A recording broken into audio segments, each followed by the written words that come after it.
নমস্কার, সালাম, সত শ্রী আকাল। এডুকেশন লাইফ চ্যানেলের পক্ষ থেকে সবাইকে স্বাগতম। I welcome to all of you. তো আজকে মেইনলি আমি এই ভিডিওটা তৈরি করেছি জাস্টলি আপনাদের একটা নোটিশ প্রোভাইড করার জন্য, যারা এই জিটিপিজিটি এক্সামের জন্য প্রিপারেশন করছেন।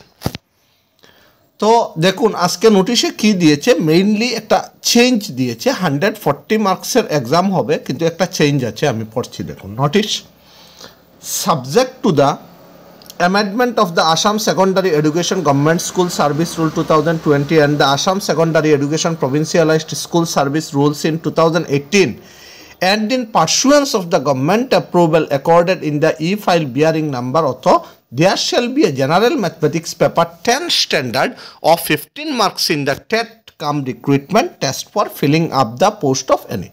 মেইনলি কি বলেছে আপনাদেরকে, যে আপনাদের যে 140 মার্কসের এক্সাম হবে, এই এক্সামে 15 মার্কসের কিন্তু এখন নিউ অ্যাড হয়েছে। ম্যাথমেটিক্স কোয়েশন কিন্তু 15 মার্কসের আসবে, আর এই যে 15 মার্কস যে ম্যাথমেটিক্স থেকে আসবে, এইটা কিন্তু 10th স্ট্যান্ডার্ডের হিসাবে আসবে। তো এইটা আসলে কি হয়েছে, আগে কিন্তু অ্যাবাউট আসাম অ্যান্ড ইটস পিপুলে মার্ক ছিল 50 মার্কস, কিন্তু এই 50 মার্কস থেকে 15 মার্ক কেটেছে। এখন কিন্তু আপনাদের আসাম অ্যান্ড ইটস পিপুলে মার্ক হচ্ছে 35 মার্কস, আর 15 মার্কস হচ্ছে জেনারেল ম্যাথসের পেপারের, আর 50 মার্কস হচ্ছে আপনাদের পেডাগজি। তো এইটাই আপনাদেরকে ইনফরমেশন দেওয়ার ছিল।